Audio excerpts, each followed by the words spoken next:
Sunjin looked at the doctor, pleading with him to tell him if Wubin was going to be fine. The doctor stated that they had been able to remove the bullet, which had caused damage to some of Wubin's vital organs, and that they were doing their best to stabilize him. He added that at the moment Wubin was in critical condition and that he would alert them once he was out of danger. Minsu moved closer and asked if Wubin's condition was promising and whether he was going to be okay. The doctor responded that, as of now, they could not make any promises. He stated that an assessment was being made to determine if Wubin would be going for surgery and that they would be able to give a full update after a few hours. He advised them to wait for now, then comforted them before returning inside. Minsu looked at Sunjin, who was heartbroken. She took his hands and reminded him that he should be relieved Wubin was still alive. She expressed her belief that Wubin was a fighter and wouldn't give up easily, and that he would make it through.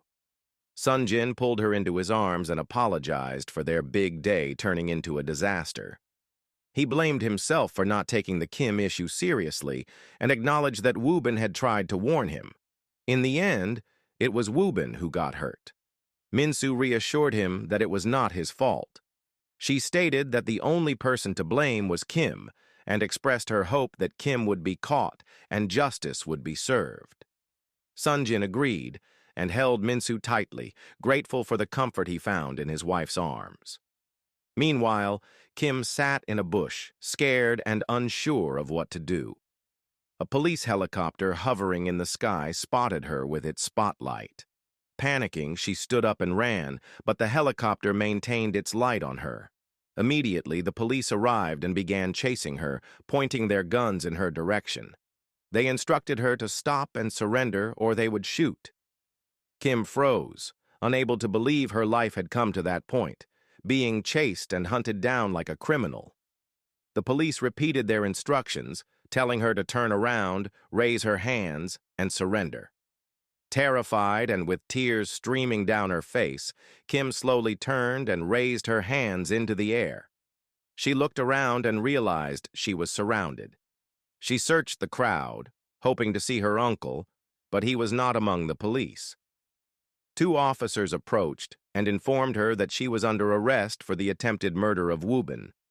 They reminded her of her rights, placed handcuffs on her, and dragged her away. As they approached the police cars, a crowd and media personnel gathered around to witness her arrest. Kim tried to hide her face, feeling ashamed and embarrassed, but it was impossible with all the flashing cameras. Among the crowd, she saw her fiancé watching her with hurt in his eyes.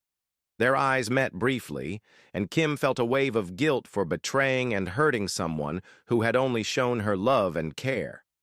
Her fiancé kept his eyes on her until she was placed in the police vehicle.